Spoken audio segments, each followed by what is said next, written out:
আসসালামু আলাইকুম, welcome to my channel. আজ আমি আমড়া ভর্তা বা আমড়ার মাখার রেসিপিটা নিয়ে আসলাম। তো এর জন্য আমার আমড়া লাগছে। এখানে আমি আমড়াগুলো নিয়ে নিয়েছি, দেখতে পাচ্ছেন একটু বড় সাইজের। আর লাগছে আমার এখানে, আমি একটা মশলা বাসায় তৈরি করে নিয়েছি, সেই মশলা। আর লাগছে এখানে আমার চিনি, লবণ,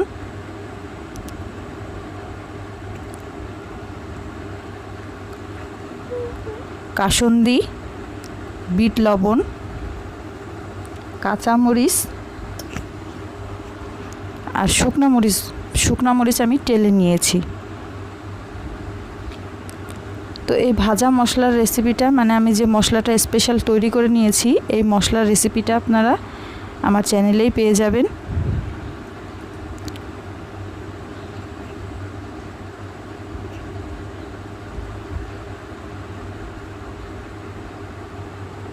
তো এখানে আমি এখন আমড়াগুলোকে একটু লম্বা পাতলা করে কেটে নিয়েছি,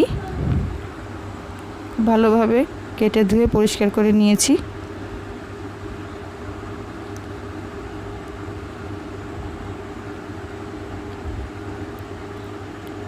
এখন এখানে আমি শুকনো মরিচ নিয়ে নিচ্ছি, একটা শুকনো মরিচ নিয়েছি আর একটা কাঁচামরিচও নিয়ে নিয়েছি, কারণ আমি যে মশলাটা বানিয়েছি তার ভিতরেও কিন্তু একটু ঝাল দেওয়া আছে, এজন্য ঝালের পরিমাণটা আমি একটু কম করে দিচ্ছি এখানে। তো এখানে আমি লবণ দিয়ে খুব ভালোভাবে এটাকে মেখে নিব। এই মরিচটাকে খুব ভালোভাবে ডলে নিয়ে এখন আমি এই আমার স্পেশাল মশলাটা দিয়ে দিচ্ছি। এটার কারণে স্বাদটা দ্বিগুণ হয়ে যাবে। আর নিয়ে দিচ্ছি পরিমাণ মতো চিনি।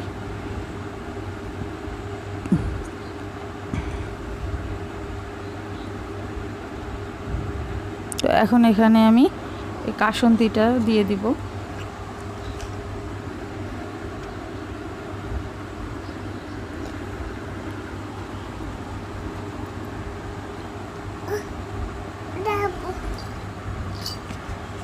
তো এখন আমি সব কিছু খুব ভালোভাবে এখানে মেখে নিচ্ছি।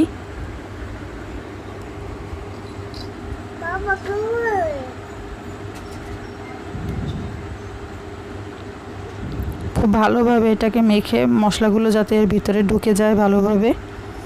তো এখানে আমার মাখানো হয়ে গেছে, দেখতে পাচ্ছেন। এখন আমি এখানে বিট লবণ দিয়ে দিচ্ছি।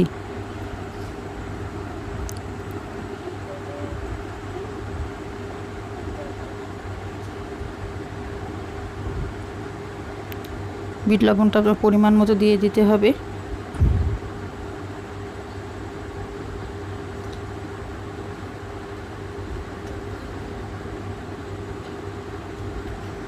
দেখতেই পাচ্ছেন কতটা ইয়ামি লাগছে, খেতেও কিন্তু বেশ দারুণ মজা। এটা বাসায় অবশ্যই এটা ট্রাই করে দেখবেন। ভালো লাগলে অবশ্যই একটা লাইক দিবেন, কমেন্ট করে জানাবেন, আর আমার এই চ্যানেলটিকে অবশ্যই সাবস্ক্রাইব করে পাশে থাকবেন। আজ এ পর্যন্তই। নতুন কোনো রেসিপি নিয়ে আবারও হাজির হব। সে পর্যন্ত ভালো থাকবেন।